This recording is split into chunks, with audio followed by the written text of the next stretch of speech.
Hi, Yanni. Hi, we're back. We're back. Okay, so everything is working perfect. So yeah, we can go ahead with this. And thanks for giving us this exclusive interview about your study for Greece. Uh,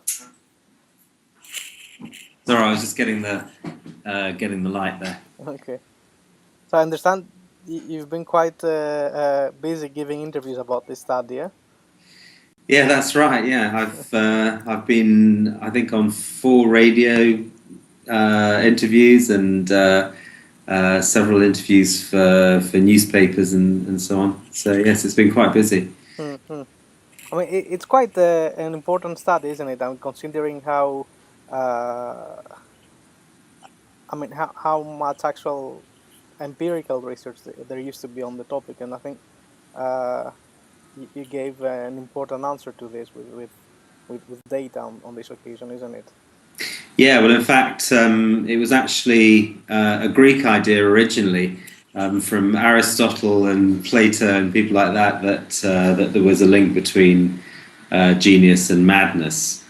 And it's an idea that's persisted for, well, I guess 2 or 3 thousand years now, and a lot of people believe it. It's part of the kind of the received wisdom in psychiatry that there is this link. But until now, there hasn't really been very much in the way of empirical evidence to actually back this up. And I got interested in this topic when a few years ago, training as a psychiatrist, meeting a lot of people who were very talented and had often very high IQ, and were but also had bipolar disorder. So I thought really we needed to to try and get this idea, either confirm it or deny it, but in some sort of scientific way. I see, I see. And I mean, you have access to this amazing epidemiological database in Sweden, isn't it? And I mean, your study had, I mean, just to clarify to the audience that, it's not just an opinion piece. You didn't write your opinion about madness, geniusness, and bipolar disorder. I mean, you based your writings on almost 1,700,000 people, right? I mean, That's right. Most of the previous research, well, all of it really, has been conducted on rather small samples, and although a lot of that research has suggested that there is an association between various measures of creativity and high functioning, and risk for bipolar disorder, it's very difficult to conclude anything very concrete from those studies, because they are based on very small and highly selected samples. So often the people that were studying the hypothesis, either consciously or unconsciously, may have selected people for their study that backed up the hypothesis that they wanted to prove. So they were starting either with very intelligent people and looking whether they had bipolar disorder or not, right? And Yeah, that's that's not right. something you did in There are your two types of study. study that have been done in the past. One is looking at very intelligent or creative people and looking at their risk for bipolar disorder, or normally looking retrospectively at whether they in the past have had symptoms of bipolar disorder. And the other What's the type. problem with this approach? I mean, what's in simple words? I mean, if you start with this sample, what sort of problems are you likely to encounter? Well, I'll give you an example of one study design that's been used a lot, which is biographical studies, where researchers have taken biographies, normally written biographies of famous artists and writers and people of that type, and they've then gone to those biographies and used those as a reference work to try and find whether some evidence that those people also had mood disorders or also had other psychiatric disorders. And the difficulty with that approach is that when you're looking at something in a subjective way like that, it's very difficult to remain completely objective and not to perhaps find what you're looking for in those studies. And also the people that you select to go into those studies might very well be the people that support those studies. That support your hypothesis.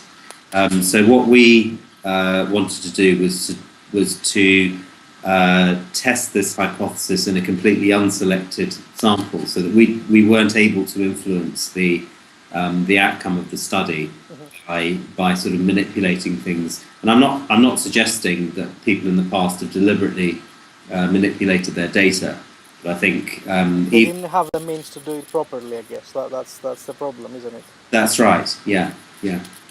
So, and your sample, I mean, we're talking about 700,000 people students who were well at the time that you start analyzing the data, right? I mean, that's right. As to the best of our knowledge, they were well at the time. We can't be absolutely certain of that, but what we do know is that they hadn't been admitted to hospital with bipolar disorder or with any other psychiatric disorder at the time that they did their exams at age 16, or for a year subsequent to that.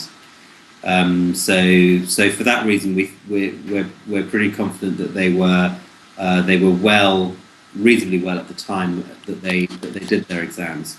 And this is actually data from national registers that they keep in Sweden, where everybody has a number, like a kind of social security number, which goes on to all of their records, including their school records and their health record. So by linking those different databases up together using the social security number, we were able to link people's school performance, their records, census records, their data from their parents, and also their own subsequent risk of bipolar disorder or of being admitted to hospital with bipolar disorder. And also the other advantage of this sample was that it included every single person in Sweden over a given time period. So all 16-year-olds in Sweden, except for a very, very small minority who've got learning disabilities who can't participate in the normal school system. But in Sweden they have a system of compulsory schooling. At the time of the study the data we collected for this study, it was a completely publicly funded system, so everybody had the same curriculum and everybody did the same exams. And the exams are very carefully standardized throughout Sweden, so that if you got a B grade in Stockholm, it's the same everywhere, and it doesn't matter which school you go to, and like that. Yeah. And also, I mean, okay, so you took a look at the sample when they were 16, and then you followed them up for how long? I mean, you followed them for. We followed them up.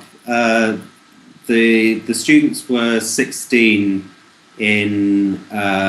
The oldest one was 16 in 1988. The youngest ones that we followed were 16 in 1997, and then we followed them all up until I think it was the end of 2003. So for the oldest ones, they were followed up for sort of 15 years or thereabouts, and for some of the youngest people in the cohort, they were only followed for a year or so. And you defined the onset of bipolar illness in terms of having had hospital admission. Is that correct? That's right. Yeah. Unfortunately, that's the best measure we could find, and it's not a perfect measure by any means of incidence of bipolar disorder, because it's probably only the people with more severe bipolar disorder that actually go into hospital. So we're almost certainly missing some less severe forms of bipolar disorder. But what we can say, though, is that most people who've got severe bipolar disorder, or certainly anyone who's severe enough to be admitted, exactly, yes, was caught by our sample. I see.